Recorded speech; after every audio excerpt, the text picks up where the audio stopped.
Gracias por venir, qué privilegio estar aquí desde Alfa y Omega Bogotá. Hoy vamos a seguir hablando de las diferentes unciones de Jesús. Hemos estado hablando de una serie por 10 semanas. Hoy es nuestra semana número 5 y hemos hablado de Cristo como el Hijo de Dios. Hemos hablado de Él también como mediador, abogado, redentor. Y hoy vamos a hablar de Cristo como el Señor. Quizás para muchos es familiar el nombre del Señor, porque mucha gente invoca esta palabra y cree que conoce realmente al Señor. Pero hoy vamos a profundizar un poco en esta unción de Jesús y qué significa realmente tener a Cristo como Señor de nuestras vidas. ¿Qué es un Señor? Un Señor, la palabra Señor o quien es un Señor, está dirigido a alguien que está en una supremacía, alguien que está en una autoridad, pero también que es un amo o un dueño de algo.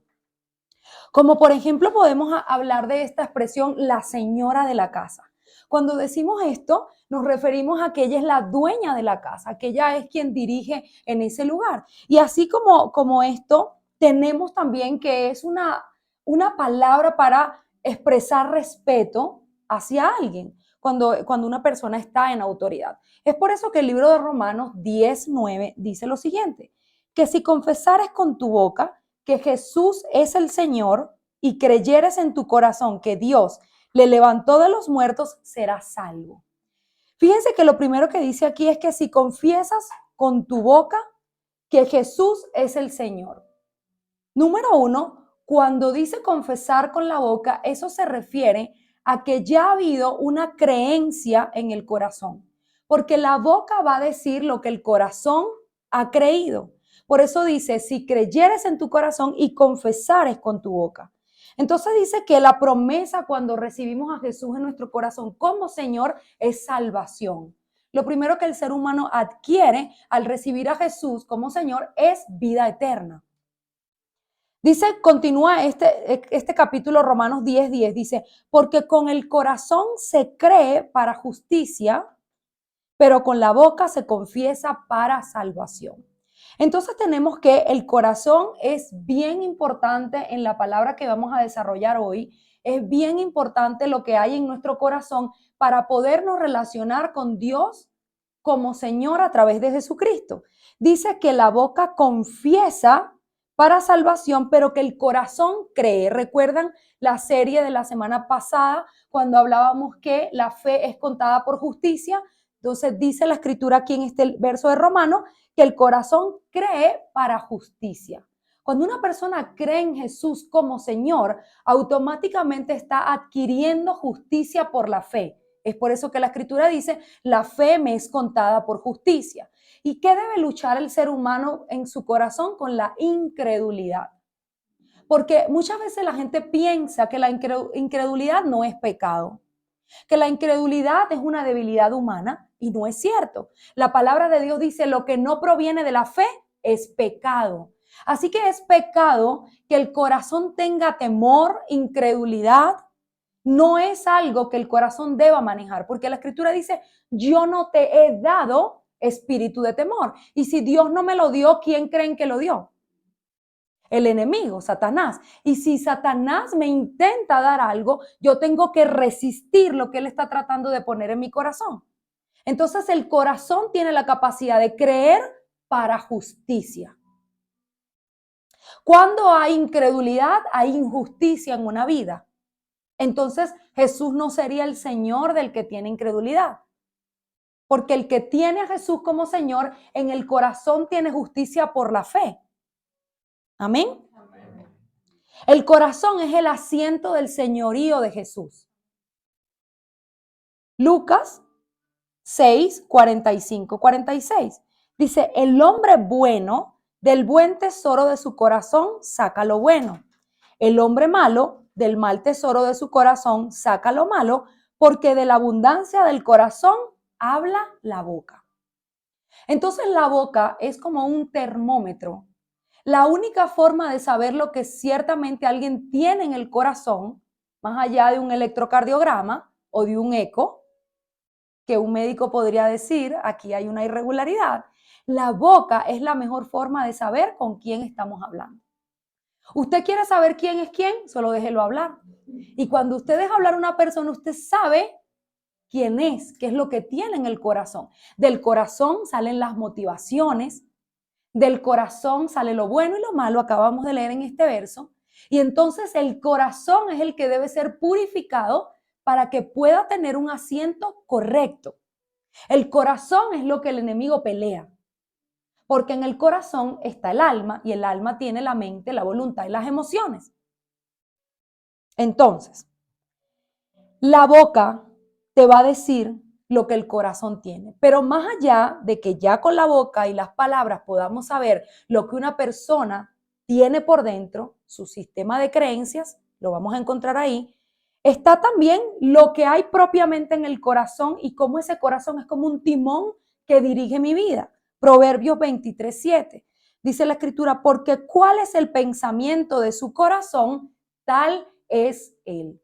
¿Por qué les decía antes de comenzar que hoy iban a aprender algo sumamente valioso?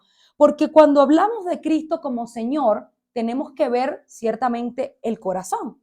Y cuando hablamos del corazón y vemos este verso de Proverbios 23, nos vamos a dar cuenta que nosotros vivimos de manera exterior tal como en nuestro corazón tenemos un pensamiento. El pensamiento del corazón es lo que dirige mi vida. Yo vivo igual a como pienso en mi corazón. Soy tal cual lo que pienso en mi corazón. Del corazón sale lo bueno y lo malo, pero ¿cómo logra Satanás que una vida vaya en función de la injusticia? Porque ha establecido en el corazón un sistema de creencias erróneas. Todo el reino de los cielos se mueve por la verdad. Y Satanás es el padre de la mentira. Así que él, si logra tejer como una telaraña, una mentira dentro de tu corazón, la estableció un sistema de creencias equivocado y vas a vivir en función de lo que estás creyendo. Por eso es tan importante que podamos examinar y escudriñar el sistema de creencias que tenemos en nuestro corazón acerca de quiénes somos, de quién es Dios, de para qué vinimos al mundo, de cuáles son los alcances que tengo en la vida, esa forma de proyectarse hacia futuro, todo esto forma parte del corazón. Entonces el corazón tiene que ser purificado para yo tener la capacidad de creer correctamente y que el corazón sea como un motor que va dirigiendo mi vida. Entonces, si hay algo de mi vida que no me guste ahora mismo, eso está dentro del pensamiento de mi corazón. Estoy actuando, aunque a veces es inconsciente, porque nadie quiere estar mal, pero cuando empiezo a analizar con lo que estoy luchando, lo que no me gusta de mi vida, lo voy a comenzar a precisar, puede ser en una hoja, comienzo a precisar qué es lo que no me gusta de mí, dónde está el sistema de creencias que produce esto que estoy viviendo. Y lo voy a arrancar y voy a suplantar ese pensamiento por el pensamiento correcto. Por eso es que el apóstol Pablo dice que yo debo transformar mi entendimiento, porque no es el sistema de creencia equivocado que me produce este efecto, sino el correcto. Voy a sacar lo que me han enseñado y voy a plantar lo que dice la escritura. Amén. Cuando la palabra de Dios habla de que Jesús ganó una exaltación por medio de la humillación, es todo el capítulo 2 de Filipenses. Miren lo que dice Filipenses 2, del 9 al 11. Por lo cual, Dios también le exaltó hasta los sumos y le dio un nombre que es sobre todo nombre, para que en el nombre de Jesús se doble toda rodilla de los que están en los cielos y en la tierra y debajo de la tierra, y toda lengua confiese que Jesucristo es el Señor, para la gloria de Dios Padre. Jesús se ganó por medio del sacrificio, por medio de haberse despojado de su realeza, por haberse hecho como un hombre y haber sido humilde y cumplir con obediencia lo que el Padre le encomendó, se ganó una posición a la diestra del Padre. Se ganó ser exaltado por encima de todo lo creado. Y además de esto, Dios le dio a su Hijo el ser el Señor de la tierra. Entonces, por supuesto, y como hemos ido aprendiendo, cada cosa que Dios ha creado para la virtud del ser humano, Satanás ha copiado todos los diseños. Así como Dios estableció a Jesús como Señor para que tenga un señorío sobre el ser humano, pues Satanás hace lo mismo. Lo vamos a ver cuando empecemos a desarrollar la paternidad de Dios. Se van a dar cuenta que Dios es padre y Satanás se constituye como padre de mentira. Si Jesús es Señor, pues el diablo también se constituye como Señor. Él es un imitador. Y voy a hacer un paréntesis aquí porque este tema para mí es tremendo, el tema de la imitación. Dios es un creador y los hijos de Dios tienen la capacidad de crear. Jamás la imitación va a ser de Dios. Nunca. El imitador es igual como Satanás, que está copiando los diseños de Dios, que siempre está plagiando el reino. El Hijo de Dios tiene la capacidad de fluir en lo que nadie ha visto y nadie ha escuchado. Jamás. Eso es lo que Dios le da a los que lo aman, dice la Escritura. Entonces no hay tal cosa como plagio, copia, imitación. Voy a hacer algo y lo voy a buscar en internet. No, Señor. Voy a hacer algo y voy a orar para que Dios me dé una inspiración que nadie ha visto nunca y que nadie ha escuchado. Amén. Entonces ya vemos que Satanás copia todos los diseños del reino. Todas las personas y las unciones de Jesús, también Satanás tiene una paralela. Y hoy vamos a aprender por qué la Escritura dice en el libro de Mateo 6:24 que hay dos señores.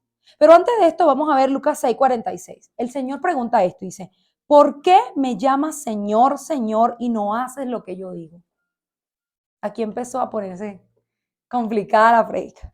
¿Por qué? Porque todos hablamos del Señor, decimos que lo amamos, que Él es nuestro Señor, que Él gobierna nuestra vida. Pero Jesús está diciendo aquí, ¿por qué me llamas Señor y no haces lo que yo digo? ¿Por qué tendría yo que hacer lo que dice el Señor? Porque es que la palabra Señor significa dueño, señorío, amo. Entonces, cuando yo digo que tú eres mi Señor, yo tengo un yugo, un señorío sobre mí que me impide obrar en mi voluntad humana. Eso sería mi vida si Cristo fuera mi Señor. Él dirige, Él gobierna, Él manda, lo que Él diga, eso es un Señor. ¿Sí? Piensen en la parte física, me gusta llevar a las personas a lo físico para poder entender lo espiritual. Si usted trabaja en una casa, es un jardinero, una señora que cocina y trabaja en una casa y tiene el señor de la casa, usted no puede hacer lo que le parece. Usted llegó en la mañana a tomar café. Y no lo digo por los que vienen aquí a tomar café, para mí es un privilegio. Lo digo en el sentido de que hay empleados que llegan a tomar café y tarde, ¿verdad? Y el señor de la casa tiene unas órdenes ahí, unas reglas. Entonces yo tengo que llegar a hacer mi trabajo, a ser diligente, porque Él es mi Señor. Así mismo pasa con Jesús. Quiero que Jesús sea mi Señor, pero quiero vivir como a mí me parece. Entonces Cristo no es tu Señor. La diferencia entre un Señor secular y este Señor, Jesús, es que si Él dirige tu vida, te conviene a ti. Porque el rey David decía, cumplí tus mandamientos y me agradó a mí cumplirlos, porque es que a ti es el que te va a ir bien si llevas el yugo del señorío de Jesús. Para llevar el yugo del señorío hay que ser obediente, dejarse dirigir, hacer lo que Él te diga, aunque el entendimiento humano o la voluntad humana no esté de acuerdo, pues te puedo asegurar que si haces lo que Jesús dice como Señor, te va a ir bien, porque Él no es un Señor tirano. Él no es faraón, que es un esclavista. Jesús es un Señor amable, bueno y que quiere darte lo mejor que hay en el reino de los cielos. Y por eso es que estamos hablando de Él por 10 semanas, porque el conocimiento de Jesús son las riquezas del reino. Para acceder a las riquezas del reino, tenemos que conocer a Jesús. Porque si no hablamos de un Señor, de un Redentor, de un abogado, que no tenemos ni idea qué es eso. Amén. Entonces vamos a ver Mateo 6:24 dice, ninguno puede servir a dos señores. Les decía que aquí se ponía complicado. Porque o aborrecerás a uno y amarás al otro, o estimarás al uno y menospreciarás al otro. No puedes servir a Dios y a las riquezas. ¿Será que Dios quiere que los hijos de Él sean pobres? ¿Qué piensan ustedes? Porque Él diría que no podemos ir, o que las riquezas y Jesús pareciera ser incompatible. Esto parece que no tiene mucho sentido porque el Señor dice, yo me hice pobre para que de mi pobreza tuviera riqueza. Entonces, ¿cómo ahora me está diciendo que no puedo servir a los dos? ¿Dónde está la clave? Él dice, No puedes servir a dos señores porque amas a uno y aborreces al otro. ¿Qué quiere decir esto? Un cristiano puede tener una influencia de espíritu de temor, de espíritu de muerte, de espíritu de aflicción, y ser hijo de Dios, tener el Espíritu Santo y el Espíritu Santo estar luchando contra esta atadura dentro del corazón humano. Esto es posible. Sin embargo, en el tema del Señor, no pueden cohabitar los dos. Este es el único espíritu que más que un espíritu es un Señor. Dice, no pueden estar los dos. O está este o está este. Es decir, no puedo ser cristiano y tener el otro Señor. ¿Me están entendiendo? Sí puedo estar influenciado por un espíritu inmundo, de enfermedad, de temor, de angustia, pero no puedo estar con los dos. Servir a los dos señores, ellos no pueden cohabitar dentro del ser humano. ¿Por qué? Porque el señorío de este señor quiere gobernar, quiere adoración, quiere ser quien dirija tu vida. Entonces, no pueden haber dos direcciones aquí. Usted sabe cómo es la mujer de mandona, ¿verdad? Imagínese tener en una casa dos mujeres. Vaya, hágame esto, no, hágame aquí. Eso es un pleito entre ellas, ¿verdad? Y digo la mujer porque es más así que el hombre. Entonces, cuando hay dos cabezas dirigiendo, es imposible qué dirección voy a tomar. Entonces, dirección porque son señores y el Señor tiene autoridad sobre mí. Tiene un señorío sobre mí. Entonces, no puedo tener dos cabezas, no puedo tener dos señores. Por eso es que la Escritura dice, no se puede servir a los dos, porque además el Señor es un amo. Quiere decir que yo le sirvo. ¿A cuál le voy a servir? Las motivaciones del corazón para servir a Jesús son unas y las motivaciones por las riquezas son otras. Son imposibles de poner paralelos. Entonces, dice Primera de Reyes 18:21. Y acercándose Elías a todo el pueblo, dijo, ¿hasta cuándo claudicaréis vosotros entre dos pensamientos? Si Jehová es Dios, seguidle, y si Baal, id en pos de él. Y el pueblo no respondió palabra. Fíjense que Elías está hablando en Samaria con el pueblo de Dios y les está diciendo, ¿hasta cuándo se van a debatir? Claudicar es como estar moviéndose en dos aguas. Si Dios es Dios, sigue a Dios. Pero si Baal es tu Dios, entonces sigue a Baal. Pero también quiero que vean, recuerden el verso de cómo piensa el hombre en su corazón, tal es él. Dice, ¿hasta cuándo vas a tener dos pensamientos? Tengo una división interna entre Dios y las riquezas. ¿Por qué? Porque cuando hay una división, la palabra división significa dos visiones, yo no puedo prosperar. Porque no puede prosperar el que tiene una división contra sí mismo. Eso es lo que la Escritura dice. Ninguna casa dividida contra sí misma puede prosperar. Y cuando hablamos de casa, muchas veces pensamos que estamos hablando del esposo o de la esposa. No, el Señor dice también que nosotros somos una casa. Porque la casa quedó desordenada y vacía, está refiriéndose al alma del ser humano. Cuando yo tengo una división interna, tengo dos visiones, tampoco voy a poder prosperar. Por eso es que Elías le dice al pueblo, ¿hasta cuándo te vas a debatir en dos pensamientos? ¿Cuál es tu Señor? ¿Cuál es tu Dios? ¿Y saben qué significa la palabra Baal? Significa Señor en hebreo. Cuando han escuchado a algún profeta o alguna persona predicar y hablar de un supuesto mamón, eso no es bíblico. Aunque riqueza, la palabra riqueza se traduce como mamón, se van a dar cuenta que la palabra bíblica es Baal, que significa señor y que constituye un señorío en el corazón del ser humano. ¿Por qué? Porque hay una controversia entre voy a servir a Dios pero necesito dinero, voy a servir a Dios pero el negocio que me están proponiendo es un negocio ilícito, voy a servir a Dios pero es que en el reino no hay nada. Y entonces el pueblo está entre dos pensamientos. Pero es porque el señorío de Jesús no está realmente en el asiento del corazón.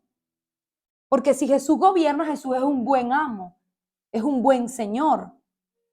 Jesús sí te va a dar sustento, porque ningún señor piadoso va a poner a un jornalero a trabajar y dejarlo con las manos vacías. Eso no existe.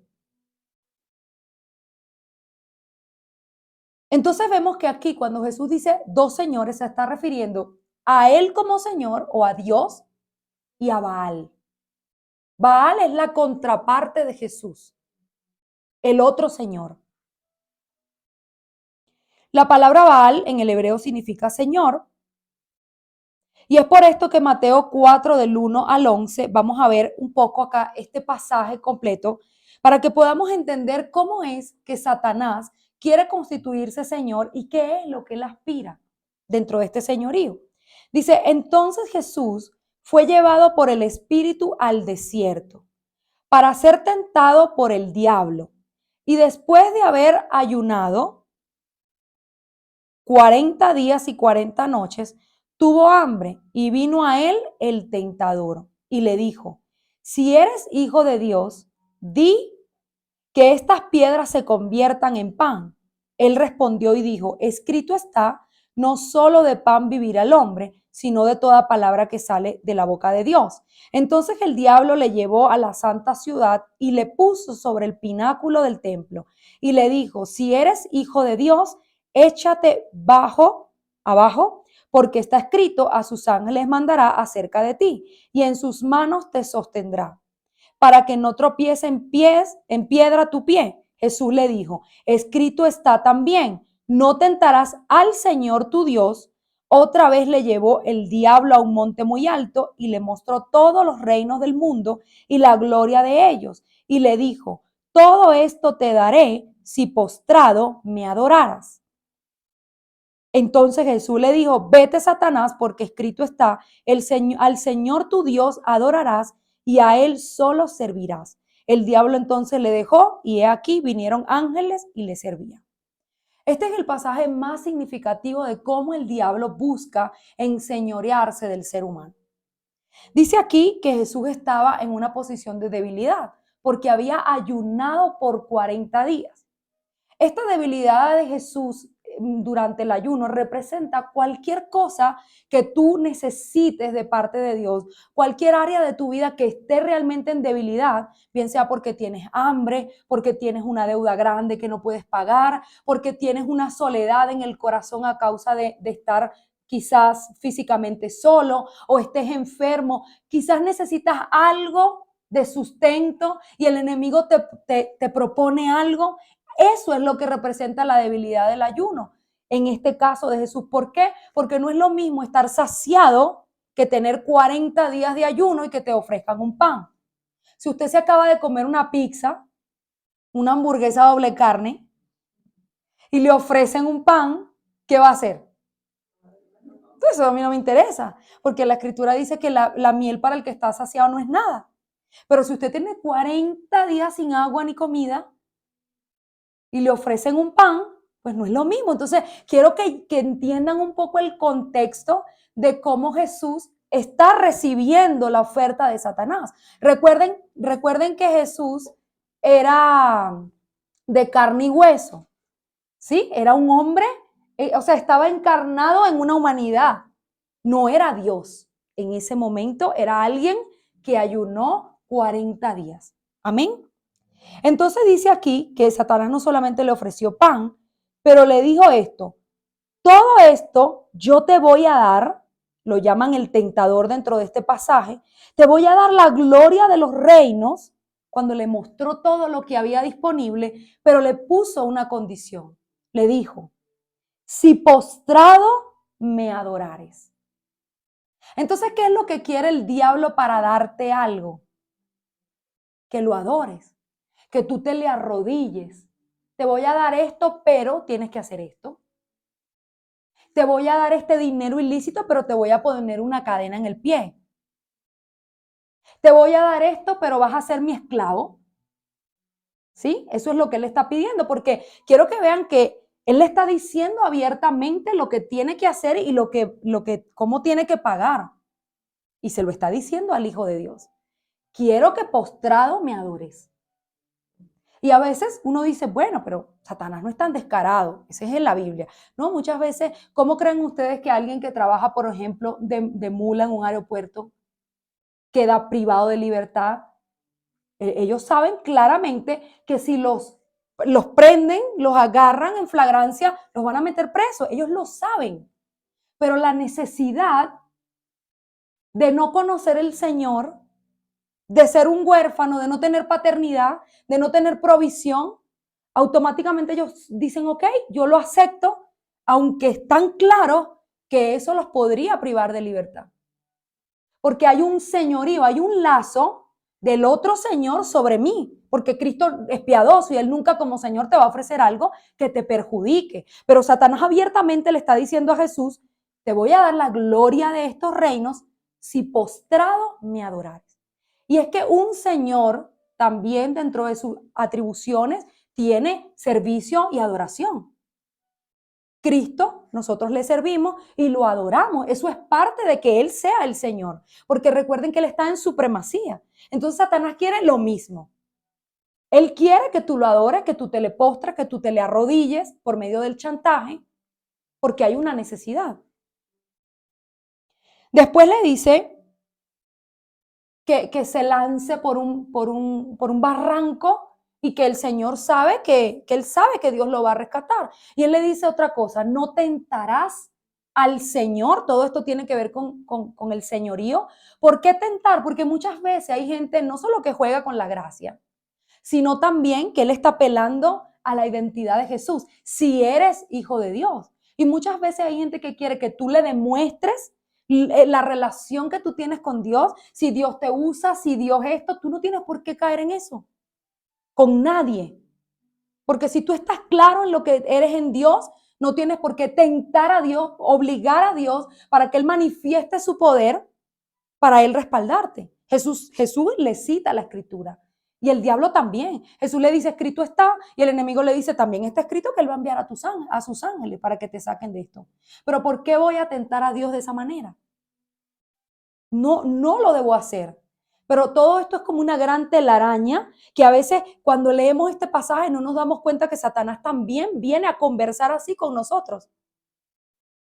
Él aparece en nuestra cabeza conversando de esta manera cuando negocia ciertas cosas, porque cuando usted hace una acción física, eso no se dio en un día. Dice la Escritura que eso se incubó y dio a luz, y nadie da luz en un día. Entonces hay un diálogo interno que cuando tú lo detectas, cuando ese discernimiento viene a ti, tú tienes que empujarlo, porque recuerden que el sistema de creencia está en el corazón y que el señorío de Jesús es un asiento dentro del corazón. Yo debo repudiarlo, resistirlo, aborrecerlo. ¿Por qué? Porque a veces no somos no tenemos tanto dominio propio, fuerza de voluntad como para seguir conversando con él. Porque él es el diablo, no lo olviden. No lo subestimen, porque por algo se para al lado de Jesús. ¿No? O sea, ¿quién se le puede parar al lado a Jesús como un señor? Entonces, no subestimes al diablo. Y hay ciertas personas, conversaciones, lugares donde un hijo de Dios no tiene que ir, porque el señorío sobre mí me lo impide. No puedo ir. No puedo conversar esto, perdóname, pero no puedo hablar de estas cosas contigo. No me es permitido. Eso es tener un Señor, donde no puedo hacer lo que yo quiera. Lugares sobre todo que están pactados con las tinieblas, lugares de brujería, de hechicería. Las plantas de los pies se pactan por los lugares donde uno va. Si Moisés se quitó los zapatos porque era un lugar santo, cuando uno va a un lugar pactado por las tinieblas, te quedan los pies impregnados de eso, las manos, porque ustedes creen que los brujos leen las manos. Porque las manos, dice la Escritura, se pueden imponer para la transferencia de unción, se pueden poner sobre otro para sanidad. Entonces, hay cosas que yo no puedo hacer, cosas que no puedo tocar, lugares donde no puedo ir, gente con la que no puedo conversar porque tengo un yugo sobre mí. Amén. Dice también entonces, Jesús le dijo, Satanás le ofrece los reinos, le dice que si postrado lo adorare, y más adelante dice, entonces Jesús le dijo, vete, Satanás. O sea, no te voy a tolerar más. Vete, Satanás, porque escrito está. ¿Recuerdan que el asiento está en el corazón y la boca habla lo que el corazón tiene? ¿Cómo Jesús le dice escrito está? Porque Jesús conoce la palabra de Dios y él sabe cómo hacer que Satanás se vaya. Si usted no tiene palabra dentro del corazón, en el momento que el diablo aparezca ofreciendo algo, no vas a saber si es de Dios o no es de Dios. Tienes que conocer la escritura porque esa es tu defensa y ese es el asiento del señorío, porque es como llegar a un país donde tú no conoces las reglas. Tú tienes que saber cuáles son las reglas de Dios para poderlas cumplir, porque a veces hay cosas que uno no sabe que están mal. Entonces dice aquí, Jesús le dice, porque escrito está, al Señor tu Dios adorarás y a Él solo servirás. Entonces el diablo le dejó y aquí vinieron ángeles y le servían. Jesús le está diciendo, yo no te voy a adorar a ti, ni me voy a postrar delante de ti, porque está escrito que hay un solo Dios, que a Él voy a adorar, que a Él voy a servir, que me voy a postrar delante de Él. Y el diablo se fue porque no tenía más nada que hacer. Y después que se fue, es donde nos damos cuenta que Dios sí tenía pan, reinos, gloria para ese hijo. Porque dice que los ángeles vinieron y le servían. ¿Qué creen que le servían? ¿Un tibón stick? Algo de eso. Algo bien bueno le debieron haber servido los ángeles, que el Padre le mandó. Entonces a veces estamos por migajas empeñando el servicio angelical, la mesa angelical que Dios tiene para nosotros, por migaja, por un pedazo de pan, por una gloria vacía. Por eso es que la escritura dice gloria de los hombres no recibo, porque la gloria de los hombres se llama vanagloria, una gloria vacía. Pero aquí dice que Dios viene y puso a Jesús en lo más alto, lo leímos. Lo puso a la diestra del Padre con todo el privilegio. Y ustedes y yo somos hijos de Dios. Y tenemos el mismo privilegio de Jesús, pero tenemos que aprender a resistir al tentador, a no dejarnos engañar por migajas. Es una cuestión, el señorío de Jesús sobre una vida es una cuestión de autoridad, obediencia, servicio y adoración. Eso es lo que un señor quiere, que me obedezcas, que me reconozcas como autoridad, que me adores y me sirvas. Cuando usted hace esas 4 cosas, usted puede decir que Él es su Señor. Si lo reconoce como autoridad, si obedece, si lo adora y si le sirve. Puede decir que Cristo es su Señor. Mateo 7:21. No todo el que me dice Señor, Señor, entrará en el reino de los cielos, sino el que hace la voluntad de mi Padre que está en los cielos. La sujeción es parte del señorío de Dios. Él dice, no es que me llame Señor, es que tú hagas la voluntad de mi Padre. ¿Por qué? Porque hay un pasaje también donde el Señor le dice a alguien que se le acerca, Señor, y él le dice, yo nunca te he conocido, apártate de mí, hacedor de maldad, o también dice hacedor de iniquidad. Pero ¿cómo si yo en tu nombre eché fuera demonios, serví, hice todo lo que pareciera que un Señor quiere?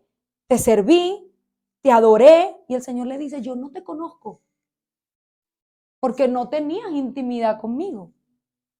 Porque no hacía la voluntad de mi Padre, porque la motivación para servir, la motivación para todo lo que hacías en el reino era tu motivación, era ser visto, era ser halagado, era tener dinero quizás, pero yo no te conozco y eso debe ser muy triste.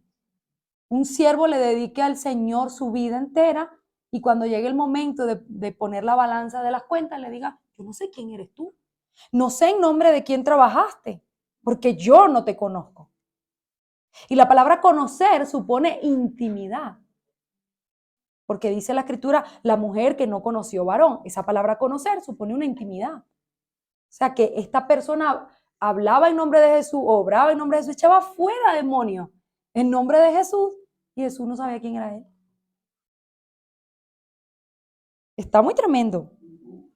Entonces el tema de el señorío tiene que ver también con la sumisión.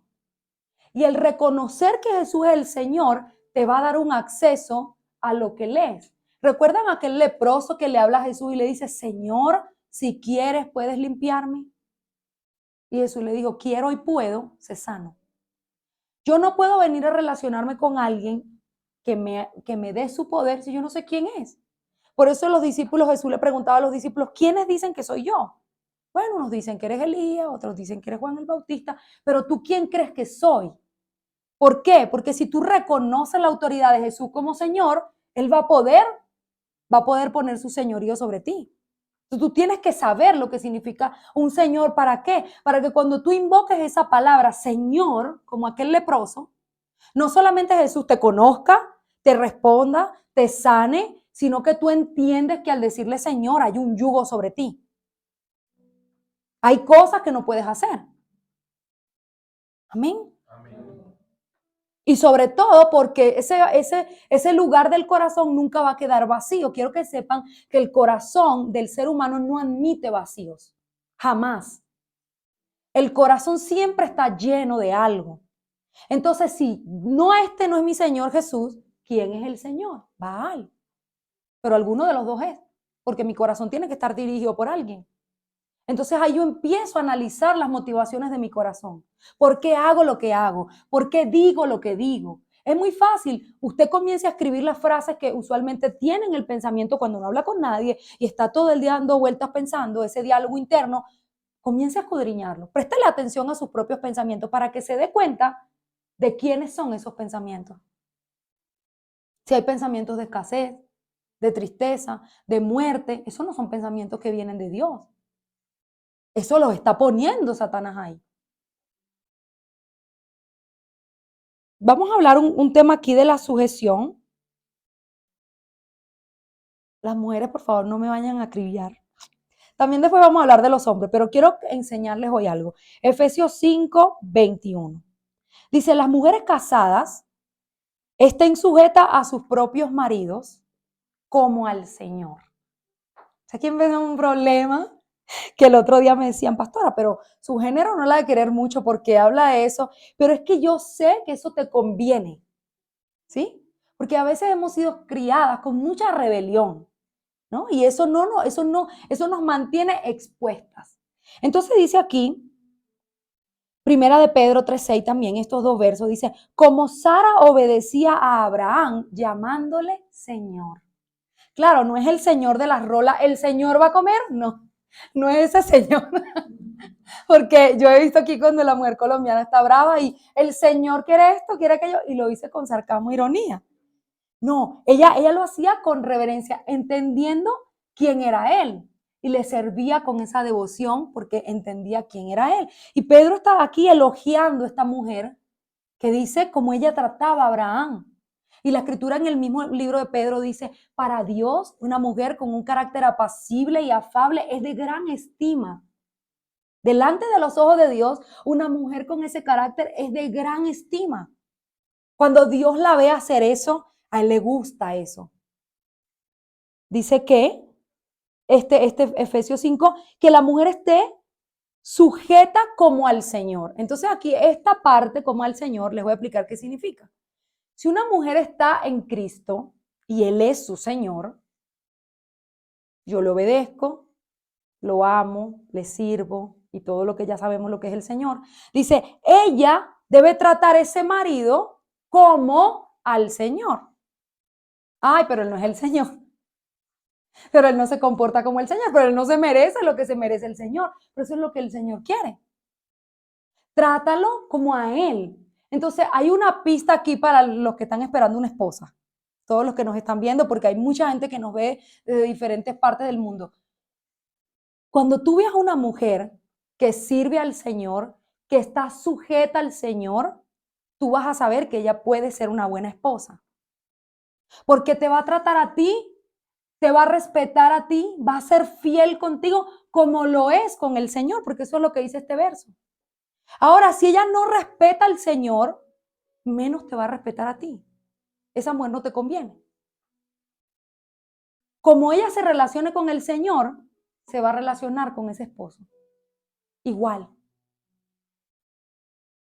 Entonces, obviamente, quiero que sepan que cuando el Señor le da señorío a los hombres también, tampoco es que los va a dejar hacer lo que ellos quieran. El mismo libro de Pedro dice, vosotros marido igualmente vivid con ella sabiamente, dando honor a la mujer como a vaso más frágil y como a coherederas de la gracia de la vida, para que vuestras oraciones no tengan estorbo. Porque a veces hay gente que me dice, pastora, yo lo trato con honra, lo trato con respeto y él me grita o él me maltrata o se comporta mal. Mientras tú obedezcas, el Señor te va a ayudar. Porque el Señor fuera del orden de él no trabaja. En la ira del hombre no obra la justicia de Dios. Entonces tú haz lo correcto y el Señor se va a encargar con él. Dice incluso que la oración de un hombre puede tener un estorbo cuando maltrata a su esposa. Para Dios es muy importante que cuando le da autoridad a alguien, Él siempre está monitoreando la autoridad. Porque sobre uno alto hay uno más alto y sobre él alguien que vigila, dice la Escritura. Entonces, tampoco es que porque usted lo trate bien, Él tiene permiso de ser un patán, un déspota, porque Jesús no es así. Entonces, tú haz lo correcto y el Señor se encarga de alinear el orden bíblico. Amén. Es algo que la mujer hace cuando hay un señorío real. Es algo que el ser humano se somete voluntariamente cuando se siente en comunión con ese Señor. Y eso es algo que maneja la mujer redimida. Por más brava que esté, ella se somete, por más deseo que tenga, hay algo que dice, no puedo porque tengo un gobierno sobre mí.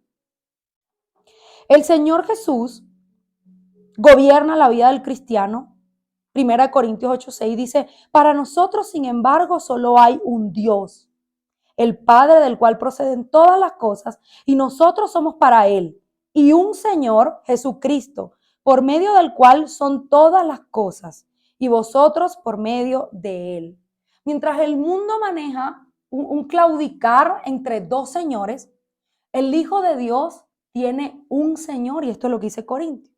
Para nosotros, los que hemos creído, los que queremos hacer la voluntad del Padre, los que queremos estar en este reino y vivir como con todos los privilegios que tiene un hijo de Dios sobre la tierra, dice, para otros hay dos señores.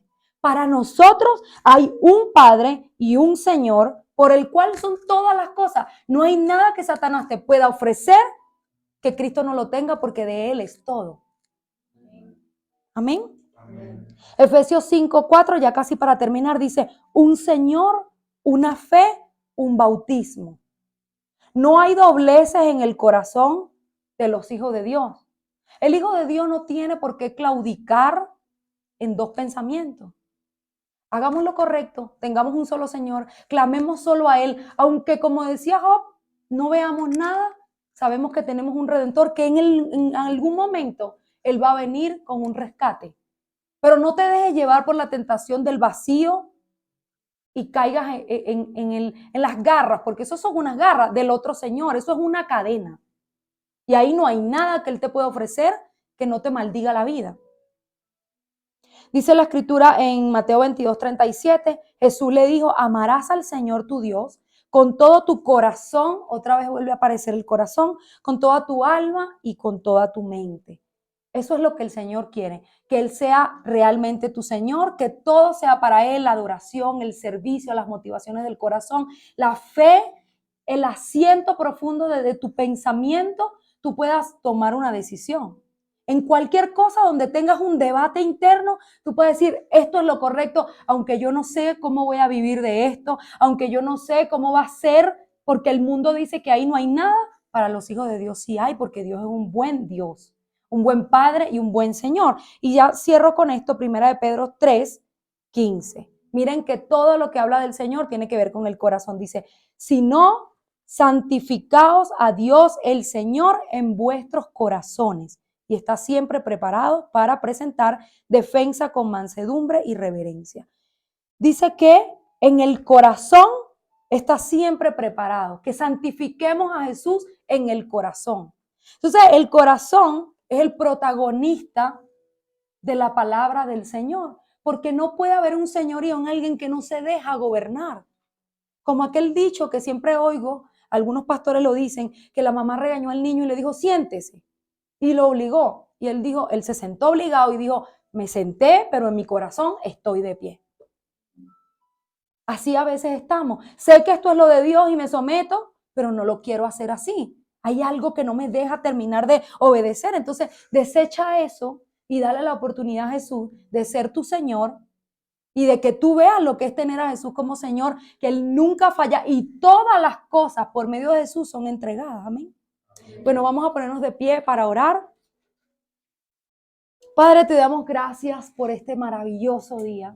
Te damos gracias por tu palabra, porque es una gran lumbrera, Señor, no solo a nuestros pies, sino también a nuestros ojos, porque tú alumbras con tu luz nuestro entendimiento. Hoy queremos desechar todo señorío de Baal de nuestro corazón. Hoy queremos echar fuera todo pensamiento de confusión, todo claudicar, todo debate interno, toda división. Queremos echarla fuera de dentro de nuestro corazón. Hoy queremos que el pensamiento profundo de nuestra vida sea fe en Cristo como Señor. Hoy queremos que nuestra fe nos comience a ser contada como justicia y queremos caminar en esa vida, Señor, que tú diseñaste para nosotros. Hoy queremos decir nuevamente que confesamos con nuestra boca que tú eres nuestro Señor, que el yugo de tu señorío es el único que vamos a tener desde este día en nuestro corazón. Hoy creemos que tú eres nuestro Señor, que nos das el pan, el sustento, que nos das todas aquellas cosas que fueron creadas para nosotros y que no tenemos